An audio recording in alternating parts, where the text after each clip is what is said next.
آپ کا سوال یہ ہے کہ سرات انزال کے علاج کے لیے ریگ ماہی کا استعمال شرعاً اس بارے میں شریعت کا کیا حکم ہے؟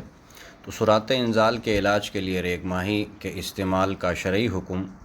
جمہور فقہا کی رائے یہ ہے اس سلسلے میں کہ ریگ ماہی در حقیقت یہ مچھلی نہیں بلکہ چھپکلی کی ایک قسم ہے جو ریت میں رہتی ہے۔ چونکہ یہ حشرات الارض زمین کے کیڑے مکوڑوں میں شمار ہوتی ہے، اس لیے جمہور فقہا رحمہ اللہ کے نزدیک اسے بطور غذا یا بطور